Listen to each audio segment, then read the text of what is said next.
Hey Keto Rock Stars, rockin' Coach Amy here. I'm leaving my job early because I'm on my way to the hospital to get a CAC scan done. So I thought I would take you guys along with the ride, with me on my way to the hospital. I'm not nervous. It's really no big deal. It's just a CT scan to see if I have any calcium deposits in my arteries. What I'm more nervous about is I really want it to come back low because I want it to be ammunition to take back to my doctor to show him that I don't need to be on a statin, right? That is the whole point of this. So I'm hoping, sorry if the sound isn't great, I didn't bring my lav mic with me, so I'm just kind of talking into the iPhone speakerphone, so you're probably going to hear driving noises, so my apologies for that. I didn't realize I was going to be filming anything today. But yeah, I really want this to turn out good, like low. Because he said if it's over 300 you will go on a statin. Well, I won't do anything that I don't want to do, but it would just, I really need a doctor. I still need prescriptions for CPAP supplies. While my sleep apnea is much better, it's not 100% cured in my opinion. And everyone's like, well, it should be cured on carnivore. Well, I hate to tell you this, but I am still having hip apneas. So it's not 100% cured, guys. And that is with wearing the CPAP machine. Now, do I think it's greatly reduced with the CPAP machine? Yes. Do I think it's cured? No.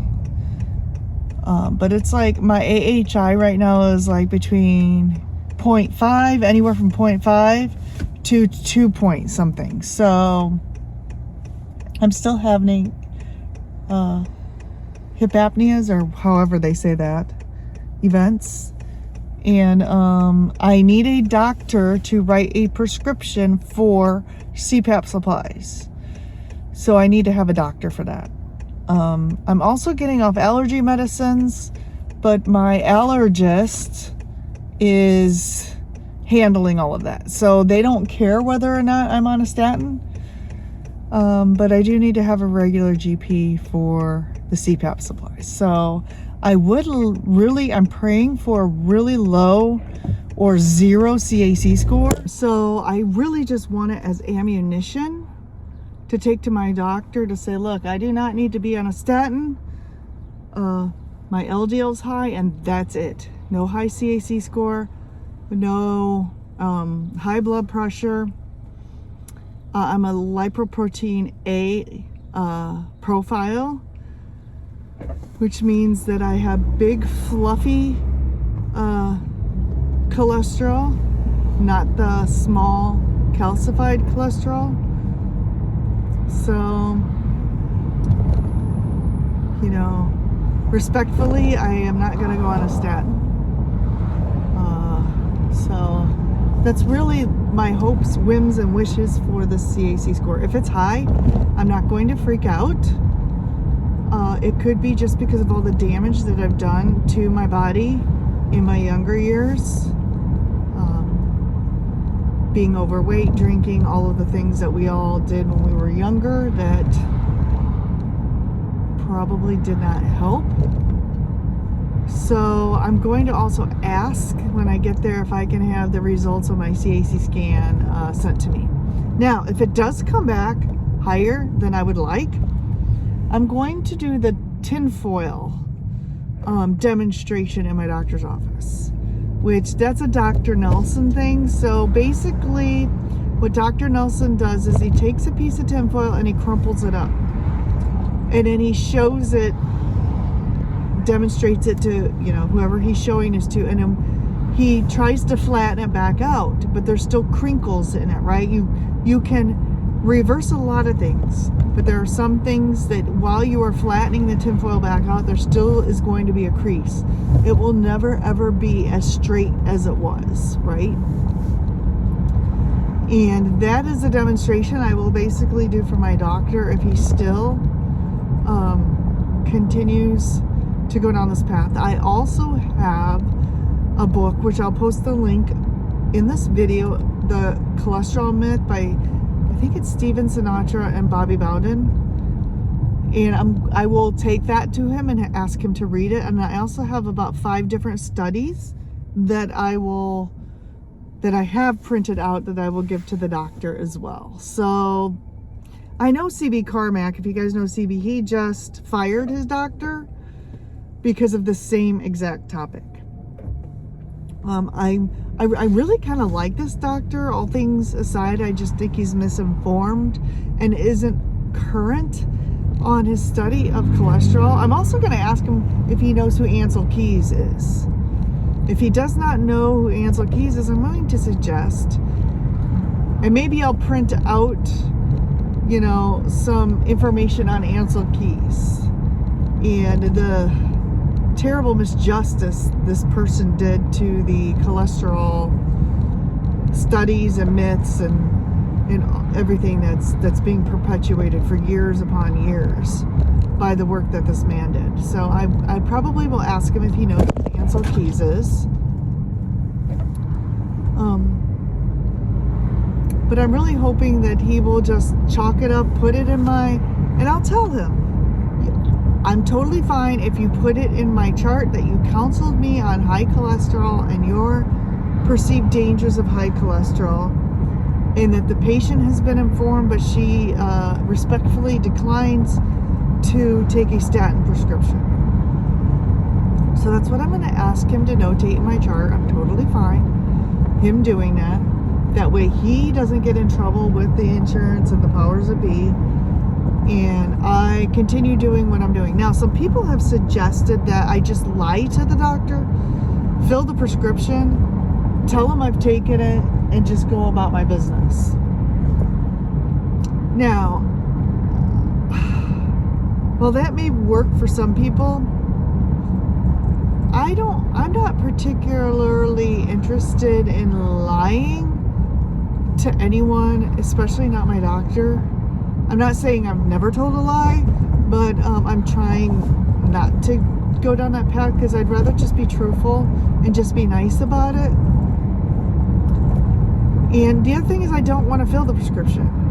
I'm on a high deductible health care plan, and what that means is I pay 100% of all prescriptions, everything, until I hit $3,000, and I haven't hit $3,000. So, well, some people say, well, the statins are only $2 a piece. Well, not for me. Mine are more like $40 or $50 a piece. And so I'm not going to keep filling a prescription just to fill it. Okay? I mean, if it boils down to that, I guess I could do that, but that's a lot of money wasted on my part. And then I'm still kind of deceiving the doctor because I'm acting like I'm taking something I have no intention to take. I suppose I could take it, and when I get symptoms, and I'm sure I will get symptoms, I could let him know that I can't take this, I had these symptoms. However, I imagine how that would go is he would just keep prescribing different medications until I went through all of them. So, I mean, that is an option too, but I know I'm not going to long-term take these medications, right? So, that's kind of my thoughts on that. Hope everybody's having a good day. It's nice and sunny and bright here in Mishawaka, Indiana. It is still a little chilly. It was like 28 when I left the house this morning, and it's 41 degrees out right now. So I have my heavy winter coat on because I needed it this morning, but now it's a little warm for a heavy winter coat. Probably just needed a lighter jacket, but That's the beauty of living in Indiana. It can go from snowing to heat wave all in the same day, right? I think my husband told me we are supposed to get some more snow. It's already April. I hope that's not the case. I'm a little over the snow considering we've had like 90 inches of snow since October. So I'm really hoping spring is here. What else is going on? Oh, so it's Tuesday. Probably gonna miss the Kilts call tonight because I do have some coaching clients. So I'm excited about that. Getting to work with people. I have a short that was released or releasing today about group coaching. Many people in the last live had indicated they would be interested in becoming a part of a group coaching community. And I will definitely like to keep that small so that there's a personal touch to that. I know some of the more popular groups, such as, and nothing against these PhD steak and butter gang, there's just hundreds and hundreds of people in there. I would rather keep it small so that more, every question gets answered in one session. So that's kind of going to be my goal. Even if I have to break it up into multiple sessions, right? And anyone who signs up for my one-on-one coaching packages will have access to the group coaching calls. Along with, and I'm in the process of setting up a platform of, what would you call that? Videos. So on-demand videos is what I'm calling it. You will have access to the group coaching calls and my on-demand videos. So, oh my gosh, I can't get around this fire truck. Traffic.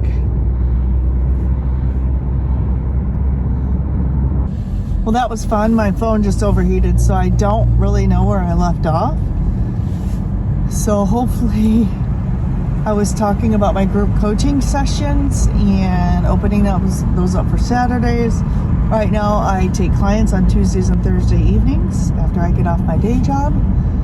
I would make an exception for daytime clients, but I have to limit it to my lunch hour. So, okay, folks, that was like, I waited longer. Oh, I'm going the wrong way, I think. I waited longer in the waiting room than I did.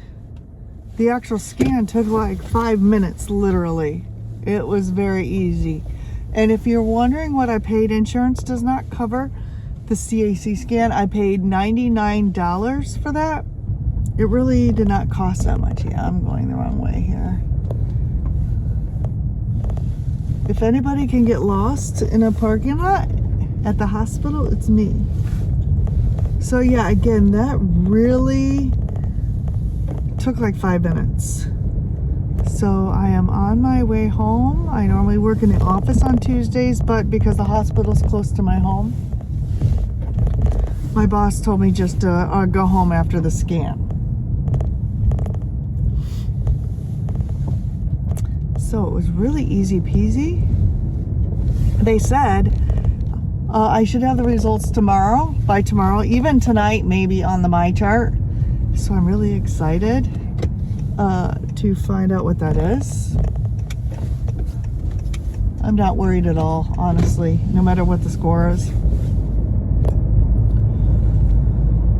Because to me, it doesn't mean anything. Although, like I said, I will be really excited if it is low, because that will just be ammunition I can use for my doctor, right? And everyone, Rockin' Coach Amy here.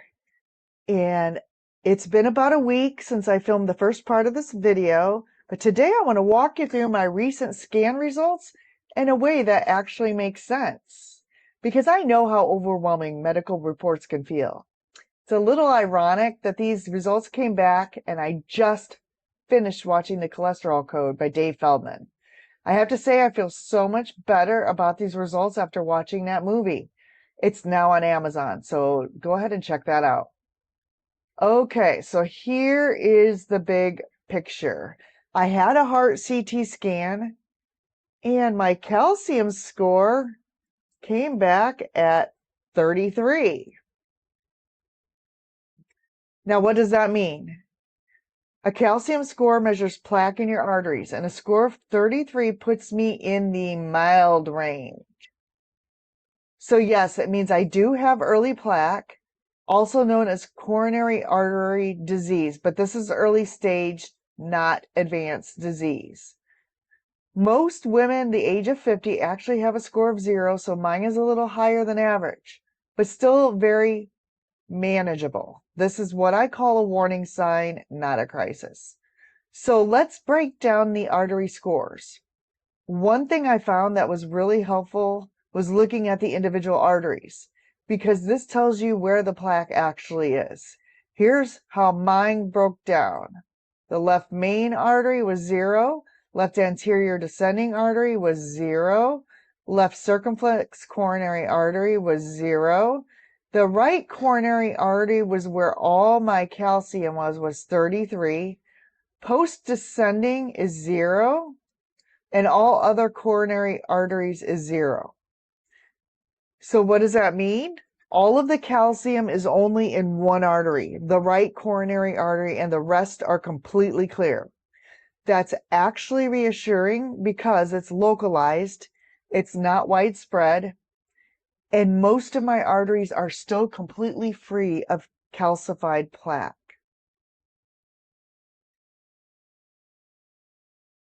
Again, this just means a little bit of calcium in one of my arteries. Now let's talk about what the rest of what they found. So first, my heart size is normal, which is great. There's a tiny amount of fluid around the heart called trace pericardial fluid, and that's actually very common and usually very harmless. They also noted aortic annular calcification, which just means a little bit of calcium around one of the heart valves. Again, super common with age and not causing any issues right now. Okay, so this just means there's soft tissue density in the anterior mediastinum is mild, non-specific, but potentially thymic.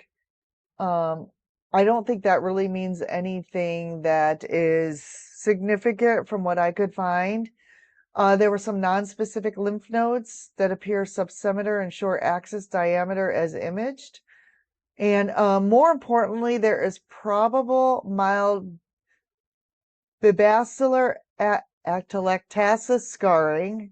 I can't really pronounce that, but and then subpleural and intrapleural foci may represent lymph nodes or scars. Okay, what does this mean exactly? That sounds scary, but here's what it really means. It usually comes down to small areas at the bottom of the lungs not fully expanding, often from shallow breathing posture of even just how you were breathing during a scan. And they told me to hold my breath, but I didn't breathe in deep. I just didn't breathe. So it could have been for me not taking a deep breath and holding it. My lungs weren't actually expanded.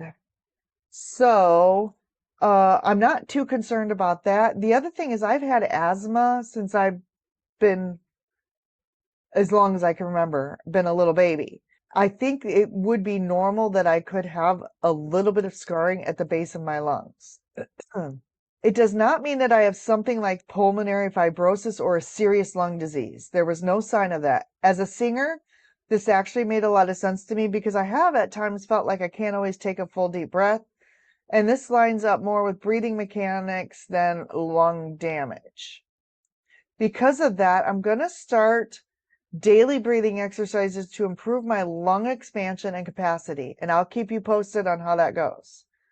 And again, they found small lymph nodes seen, but they were all under 1 centimeter, which means totally normal, nothing concerning there. Another interesting thing is that they found some fat in my liver, fatty hepatic infiltration. This is also called fatty liver disease, but here's the key part. All of my labs, the liver enzymes, triglycerides, blood sugar were completely normal. So this is considered mild and early with no damage happening right now. And the good news, this is often reversible. Now, what I think could have happened, I just did a presentation on this, which I probably will re-record this presentation and post it on the channel about fatty liver disease. But fatty liver disease is often associated with thyroid issues, and I have recently gone through hypothyroid, so I could have some fatty liver based on that. And the other thing is, I used to be upwards of 260, 270 pounds. So my liver could be healing still from the time that I was obese. We don't know. But the fact that it just says fatty hepatic infiltration and there's nothing like scarring or nodules or anything on there is reassuring to me. And again, you know, the scan would have said something more if it was more than that. And also it does say visualized bones revealed mild degenerative changes. This is normal wear and tear, nothing unusual for my age and not something that I'm worried about. What I'm doing next, after reviewing everything, I also spoke with Dr. Nelson Vasquez, and he suggested it might be helpful to get an echocardiogram. So if my physician is still concerned about it, I'm going to suggest that he order that test for me. This would give a closer look at the heart valves, especially the area with the calcification, just to make sure everything is functioning normally. So that may be my next step for a deeper look and peace of mind. So, what's the big takeaway here? I don't have any advanced disease anywhere, but I do have early signals across multiple systems, heart, lungs, liver, all showing mild, manageable changes. This is what I call intervention window, where you can actually change the trajectory of your health. And who's to say that these markers have not gotten better? What this means for me, staying consistent with nutrition, yes, still keto and carnivore, but dialing it in, prioritizing movement and lung expansion with daily lung exercises, and continuing to build strength and metabolic health. Another question that I would pose for the naysayers, and even my doctor, if he comes back freaking out about this, is I was 260 and 270 pounds for about 10 years and in terrible metabolic health. My score is only 33. This damage could have been done in those 10 years when I was extremely obese. I've been on a ketogenic and carnivore diet for 9 years now. If keto and carnivore were so dangerous for my heart health, why are my arteries, doing this almost a decade, being on a ketogenic and carnivore diet, why are my arteries not totally clogged? And I have not had a heart attack yet. I have 33, which is really probably as close to zero as you can get. My doctor had said, if you're over 300, you're going to go on a statin. I am nowhere near 300 on my coronary artery scan. I want to say this, especially if you're watching and you're nervous about your own results. Mild findings are not a failure, they're feedback. This is your body giving you information early while you still have full power to change things. If this was helpful, let me know in the comments, and if you want, I can share exactly what I'm doing next to improve my heart health, lung capacity, and reverse these early changes. Thank you for tuning in, and I'll see you in the next video.